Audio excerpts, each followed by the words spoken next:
A partir del siglo X, este era el sonido más frecuente en estas tierras de la comarca aragonesa de las Cinco Villas, al norte de Zaragoza.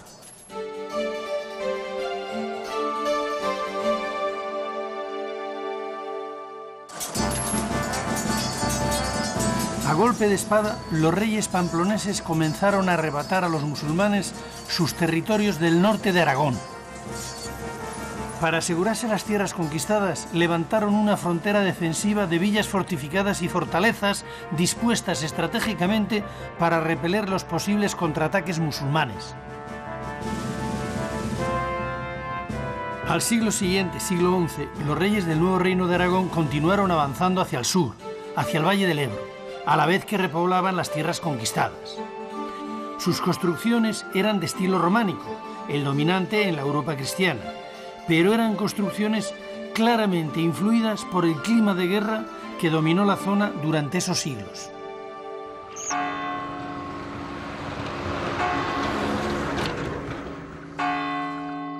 Cuenta la leyenda que cuando el segundo rey de Aragón, Sancho Ramírez, arrebató la Villa de Luna a los musulmanes, tuvo un aliado imprevisto, la luna.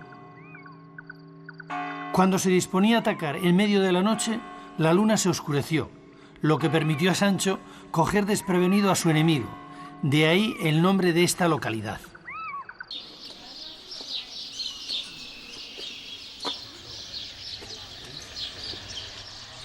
En las Cinco Villas, las iglesias son templos de reconquista. Se construyen sobre una colina con desnivel justo después de la Torre Atalaya. Esta de Santiago de Luna es un caso paradigmático. En el zócalo en el que estoy sentado se ha realizado excavando en la roca. Es un vaso cavado en la propia arenisca y sobre él se ha realizado esta cripta en la que ponían las reliquias. La siguiente generación construía encima el templo. La cripta es una característica común a muchas de las iglesias románicas de las Cinco Villas. Es una forma de adaptarse al terreno escarpado, de conseguir salvar la pendiente sobre la que se construyen los templos. En este caso, en esta iglesia de Santiago, la cripta es pequeña, apenas ocupa la superficie del presbiterio. Desde fuera podemos ver cómo el ábside está literalmente volado sobre la gran roca en la que se apoya y en la que se ha excavado la cripta.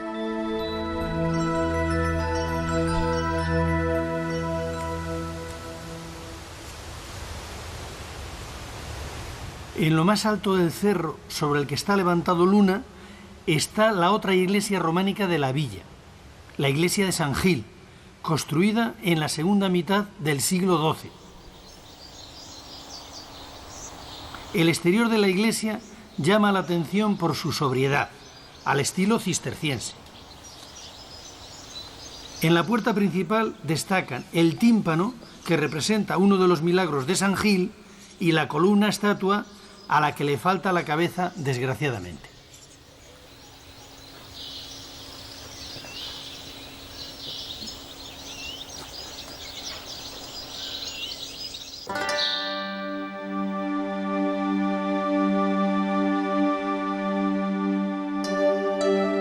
La sencillez del exterior contrasta con la rica y sorprendente decoración del interior. La bóveda de cañón apuntada da paso a una original arquería ciega que recorre el ábside y la nave.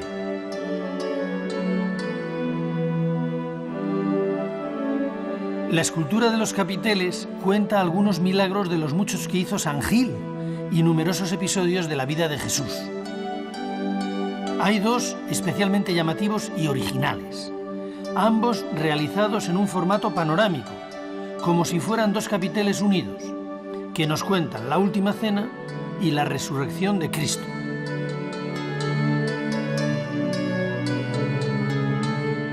En este último es muy original la forma en que el maestro que lo esculpió representa a los 6 guardianes del sepulcro, que se desmayan después de lo que habían visto. Los hace caer apilados uno sobre otro.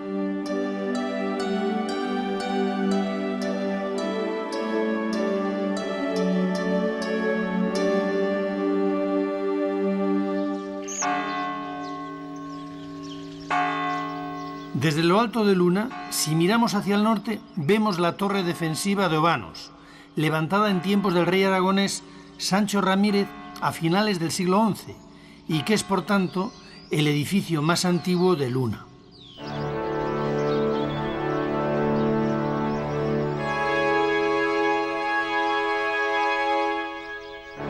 Hasta la reconquista de Zaragoza, Luna fue una importante plaza militar de frontera. Después mantuvo su valor estratégico para la defensa de la ruta entre Zaragoza y los Pirineos, una vía de comunicación controlada por innumerables castillos y torres defensivas.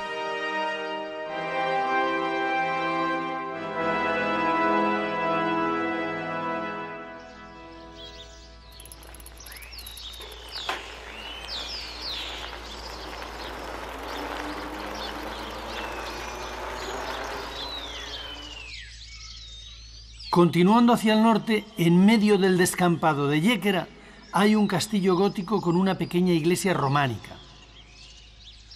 La iglesia, de una sencillez extraordinaria, todavía conserva sobre el ábside, después de 8 siglos, el tejado original de losa de piedra. El templo, completamente abandonado, es utilizado ahora como pajar.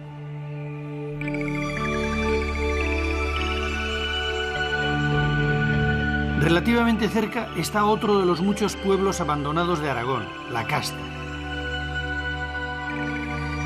Este pueblo fue repoblado por el rey Sancho Ramírez. Su iglesia románica, situada en la parte más alta, aún aguanta con dignidad el paso de los años a pesar de su abandono. En el interior descansa la vieja pila bautismal, también románica, por la que fueron pasando durante siglos los hijos que dieron vida a este poblado, ahora vacío y muerto.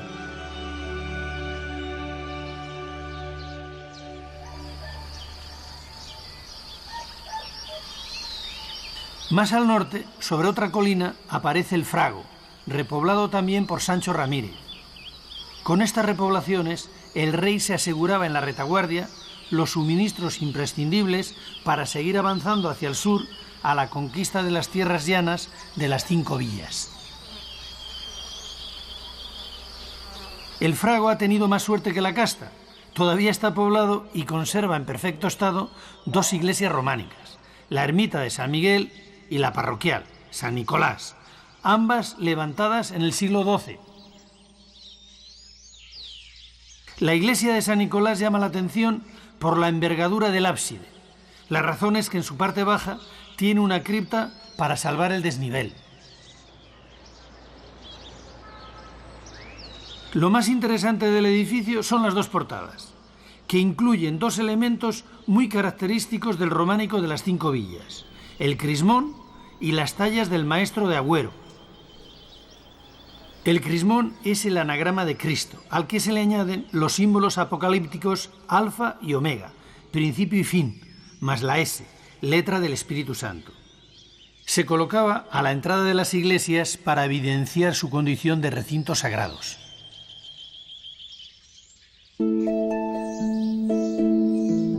En la portada principal, a pesar del deterioro que ha sufrido, podemos disfrutar de una de las muchas obras que realizó en la comarca de las 5 villas el conocido como maestro de Agüero o de San Juan de la Peña, por ser estos sus mejores trabajos.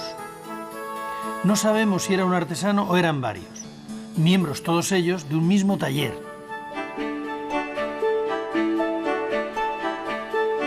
Este capitel, con una bailarina que danza contorsionándose al son de la música que toca el arpista, está repetido en toda la comarca de las 5 villas.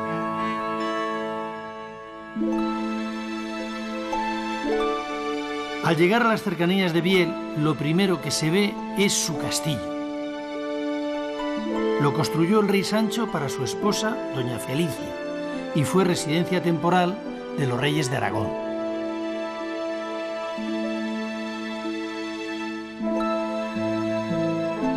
La villa de Luesia, de gran importancia estratégica en la lucha contra los musulmanes, es una de las más antiguas de las altas 5 villas. Desde su castillo se controlaba el paso hacia un castillo y sos, primero perteneció al reino de Pamplona y después al de Aragón.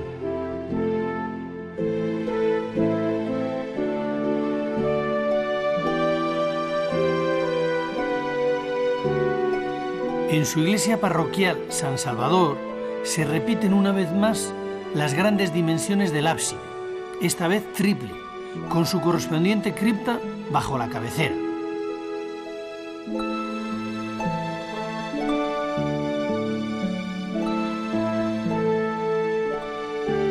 La portada es también del maestro de Agüero.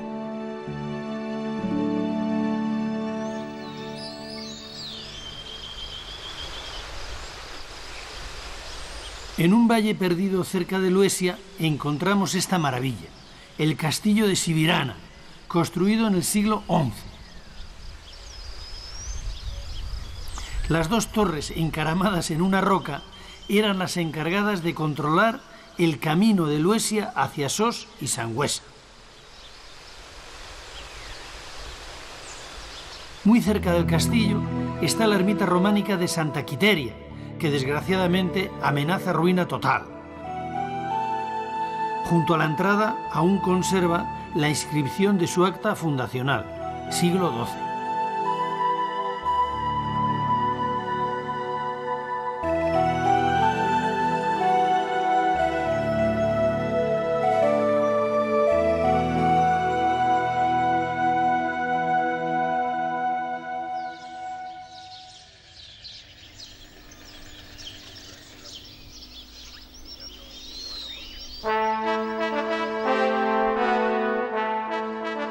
Visto desde lejos, lo más llamativo de un castillo es su castillo encaramado sobre la peña rocosa de Ayllón. De ahí proviene el nombre de la población, un castillo.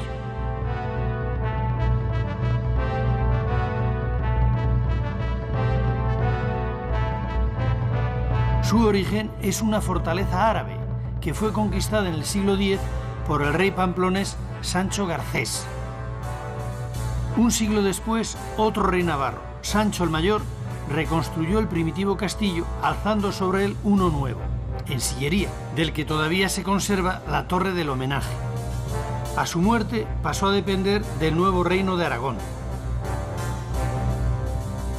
Alrededor del castillo se levantó una muralla, perfectamente adaptada a la roca, que lo convirtió en una fortaleza muy segura.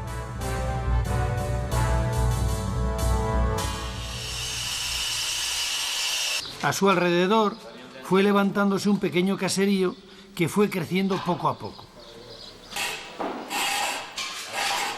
En el siglo XII, con la llegada de nuevos pobladores, se crearon nuevos barrios con sus correspondientes iglesias.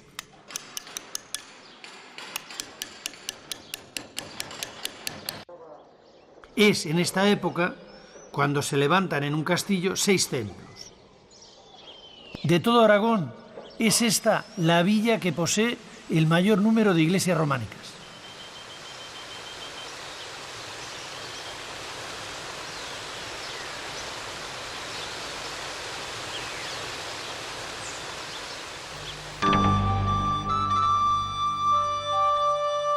La iglesia de Santa María es la más importante de la villa.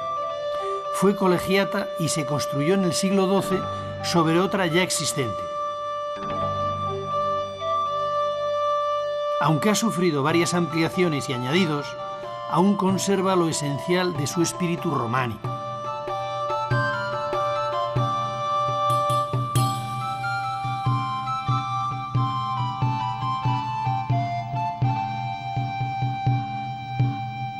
Del exterior de la iglesia destaca sobre todo la portada principal, que es una de las más bellas del románico aragonés. Al autor de esta maravilla se le conoce como el maestro de un castillo.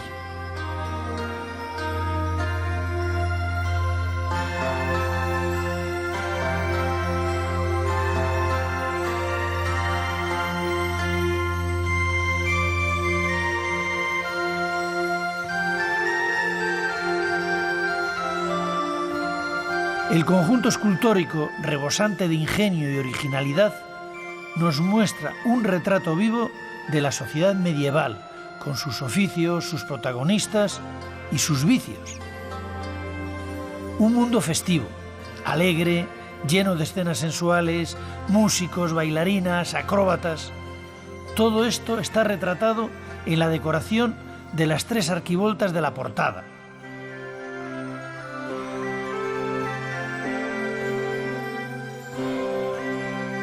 La intermedia sorprende por su viveza. Una variada cantidad de personajes se asoman por encima del bocel, con los pies colgando, como si nos estuvieran mirando a través de una ventana. Los más llamativos son el sacamuelas, la pareja de comerciantes y el herrero con sus tenazas.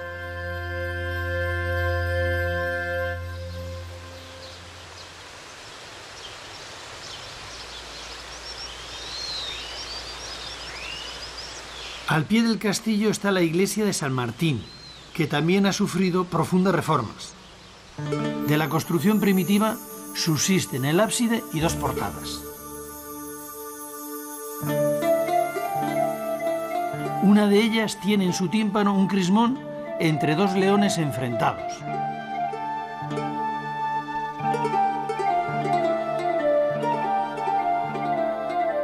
El ábside está decorado en su interior con 4 estatuas columna dispuestas por parejas, que representan a 4 apóstoles y que aún conservan restos de la pintura original.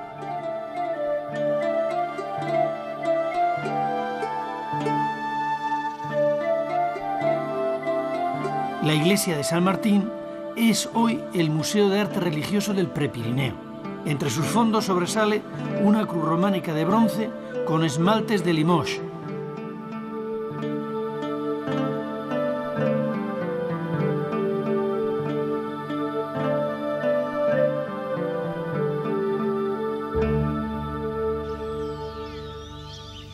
La iglesia de San Juan, levantada sobre una loma rocosa frente al castillo, intenta ponerse a su altura sin conseguirlo. El templo está construido sobre una necrópolis. A los pies del ábside se pueden ver las tumbas talladas en la roca sin las lajas de piedra que las tapaban.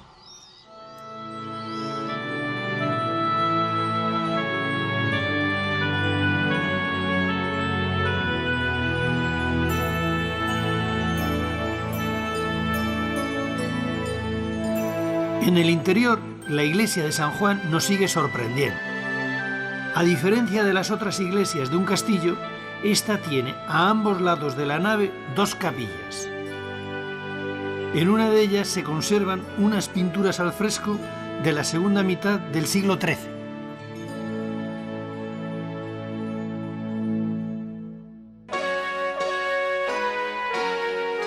Cerramos el recorrido por el románico de un castillo con la iglesia de San Felices, en cuyas portadas parece ser que también trabajó el maestro de Agüero.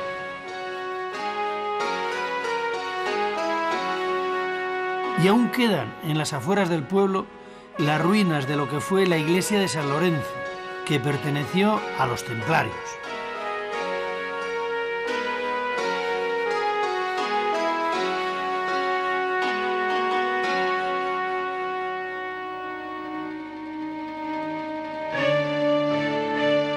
En gran parte de los pueblos de las 5 villas aún se puede apreciar la huella judía en alguno de sus barrios, en lo que en la Edad Media fueron las juderías.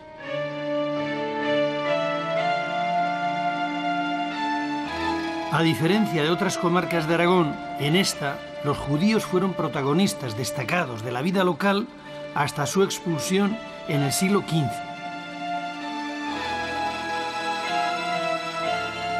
Tras su salida, las juderías fueron ocupadas por cristianos o por judíos conversos. El nombre de judería se le cambió por el de Barrio Nuevo o por el de Barrio Verde y se intentó borrar todas las huellas judías. Pero el diseño de los barrios y algunos de sus símbolos quedaron impresos para siempre en la piedra. En las casas de los judíos había un pequeño hueco en la puerta llamado mazuza, donde ponían la mano al entrar y salir como signo religioso, al igual que la señal de la cruz que hicieron luego, o bien los conversos o bien los cristianos cuando ocuparon esta casa.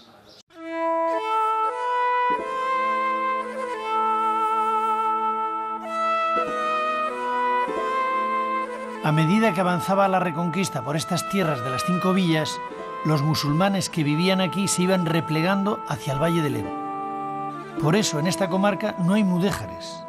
Este vacío era llenado por los judíos que comenzaron a llegar a estas tierras como repobladores atraídos por las ventajas fiscales de los fueros decretados por los primeros reyes de Aragón. Miguel Ángel, ¿por qué a este puente se le llama el de los judíos? Pues que es el puente, porque es el puente que atravesaba el cortejo funerario de los judíos para trasladarse de la vida de esta tierra a la vida de la eternidad. ¿Tenían ahí el cementerio? En efecto, teníamos el cementerio. En esta zona de las 5 villas hay muchos judíos. ¿Por qué razón? ¿Qué les trae aquí? Hay numerosísimos colonizadores judíos porque sobre todo se benefician del Foro de Jaca de 1076, que les permite acceder a la propiedad de la tierra y de los bienes inmuebles, cosa que no se está dando en el resto de la península ibérica. Y aquí en un castillo en concreto, ¿viven agrupados en barrios? ¿Cómo viven? Viven agrupados en un barrio denominado Judería, porque así pueden garantizarse un rezo diario y unas prestaciones sociales que de otra manera no tienen. Es una elección propia. ¿Y a qué se dedican? Pues fundamentalmente la inmensa mayoría del tejido social son artesanos, pequeños artesanos de la piel, de la industria del tejido y de la lana. Y una pequeña minoría, una oligarquía, que se dedica al préstamo con interés y a ser mercaderes. ¿Y estos que prestan son usureros realmente, como dice la leyenda, o hay una regulación? Hay una regulación desde Jaime I en el que exige que toda usura, que es el préstamo, se debe otorgar a un 20% de interés al año. Bueno, la inflación, a ver cómo estaba. En efecto. En la actualidad, la Fundación Un Castillo, que se dedica a restaurar y a dar a conocer el rico patrimonio de esta villa, está llevando a cabo una serie de trabajos de investigación sobre el legado judío que aún permanece oculto.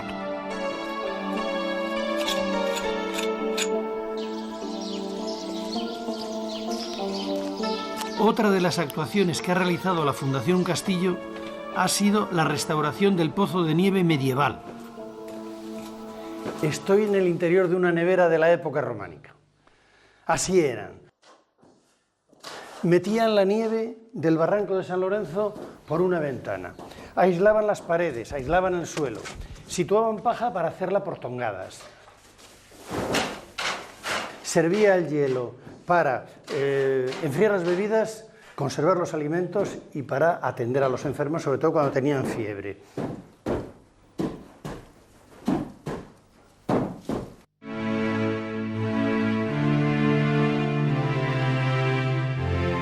Cerca de Navarra y también sobre una atalaya se alza la villa más septentrional de la comarca de las 5 villas, Sos del Rey Católico, bautizada así por haber nacido aquí en el siglo XV el rey Fernando el Católico. Pero su historia había empezado mucho antes. En el siglo X fue conquistada a los musulmanes por el rey de Pamplona y fue fortificada.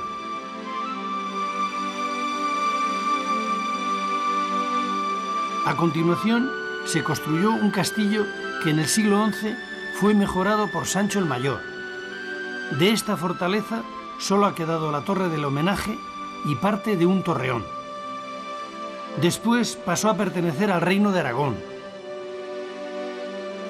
De la época románica conserva 2 iglesias, una en el exterior de lo que era la ciudad amurallada, la ermita de Santa Lucía, y otra en el interior, la de San Esteban, con su correspondiente cripta.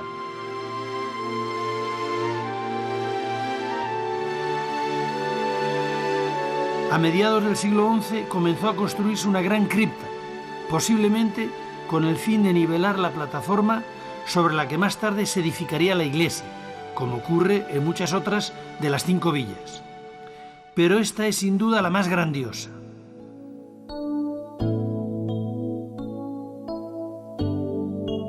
El triple ábside resultante tiene una altura y una belleza poco frecuentes en el románico español.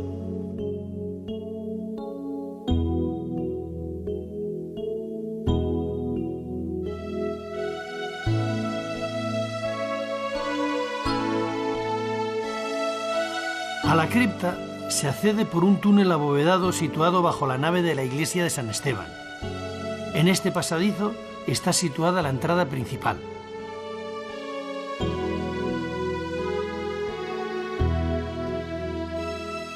Lo más sorprendente de esta cripta son 2 columnas, la labra de cuyos capiteles se atribuye al maestro Esteban, autor de parte de la imaginería de la Catedral de Santiago de Compostela. Según cuenta la historia, a finales del siglo XI llegó a Aragón el obispo de Santiago, que había sido desterrado de su diócesis por el rey Alfonso VI de Castilla. Le acompañaba en su destierro el prestigioso maestro Esteban, que había dirigido los trabajos iniciales de la Catedral de Santiago. Algunos han visto en estas 2 enigmáticas figuras femeninas a sendas almas en pena que piden con lamentos desgarrados oraciones por su salvación.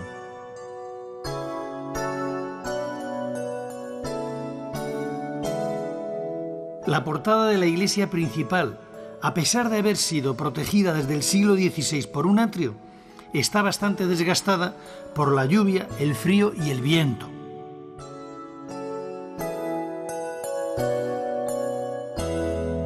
La iglesia de San Esteban es por tamaño la más espectacular de toda la comarca de las 5 villas. Tiene 3 naves con bóvedas de cañón ligeramente apuntadas y su construcción se cree que es de mediados del siglo XII. En su interior está, como no, la pila donde fue bautizado Fernando el Católico, que es románica.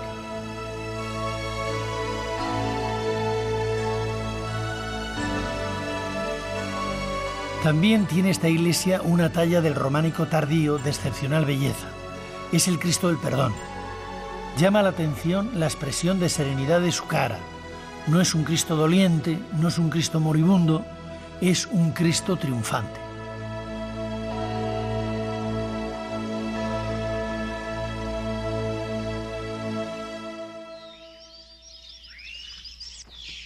Ya casi en el límite con la provincia de Huesca y con los Pirineos detrás, aparece a la vista el pueblecito de Bagüés, que tiene la iglesia románica más antigua de la comarca de las 5 villas.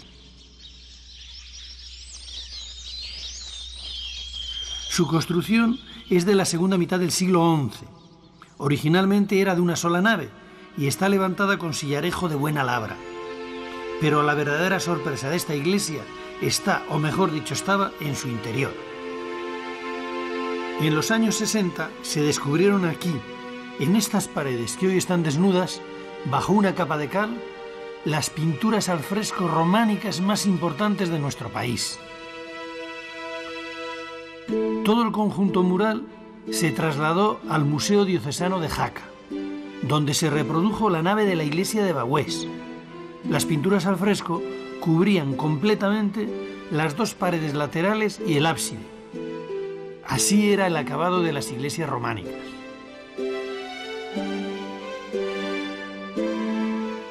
En ellas se cuentan el Antiguo y el Nuevo Testamento, desde la creación del hombre hasta la resurrección de Jesucristo.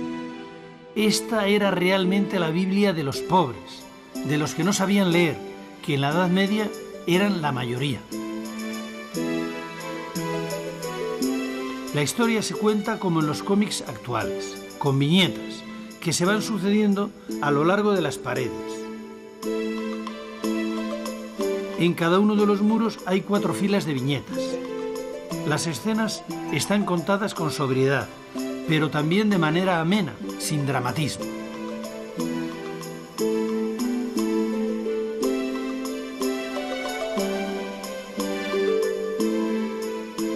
Esta es la matanza de los inocentes. Este es el milagro de las bodas de Caná. Aquí vemos el milagro de la pesca. Aquí el bautismo en el río Jordán. Esta es la resurrección de Lázaro. Y esta escena es el prendimiento de Jesús con el beso de Judas y la ira de San Pedro que corta una oreja a un centurión. La pared del ábside se reserva para contar la crucifixión de Jesús, junto a los 2 ladrones, su resurrección y su ascensión a los cielos en presencia de los apóstoles.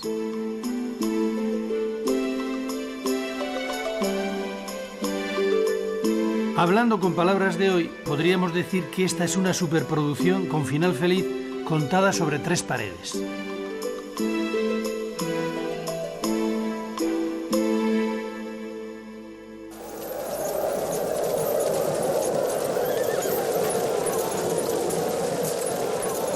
Con el comienzo del siglo XII, el Reino de Aragón continuó la reconquista avanzando hacia el sur, por las llanuras de las 5 villas, con el objetivo de llegar hasta el Valle del Ebro. Todo este territorio estaba prácticamente deshabitado, salvo Egea de los Caballeros. Los monjes fueron los encargados de repoblarlo.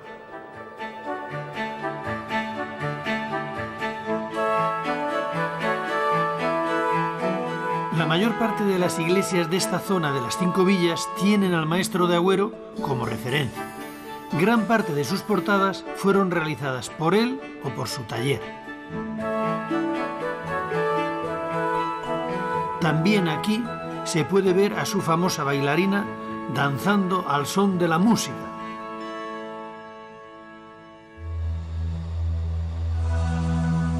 Antes de acabar el recorrido por el románico de las 5 villas, les voy a contar la azarosa historia del monasterio cisterciense que en el siglo XII se estableció aquí, en este lugar conocido como el Valle, y que ahora se ha transformado en un arrozal.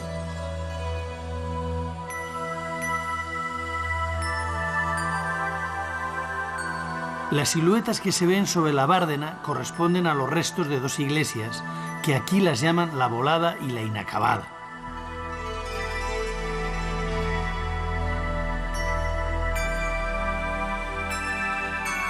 La Volada se llama así porque en los años 20 del siglo pasado fue dinamitada por su propietario para sacar los sillares y construir con ellos una presa.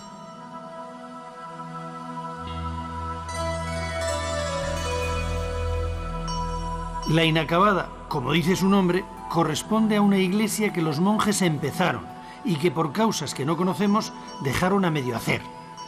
Quizás sea este el comienzo de la leyenda negra de este monasterio.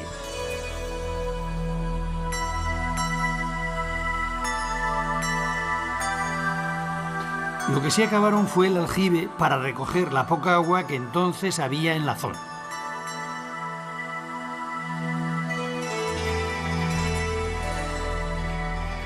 En el siglo XIV, este lugar y el monasterio fueron arrasados por el rey de Aragón, que castigó así a los monjes por haber apoyado al rey de Navarra, que había intentado apoderarse de estas tierras.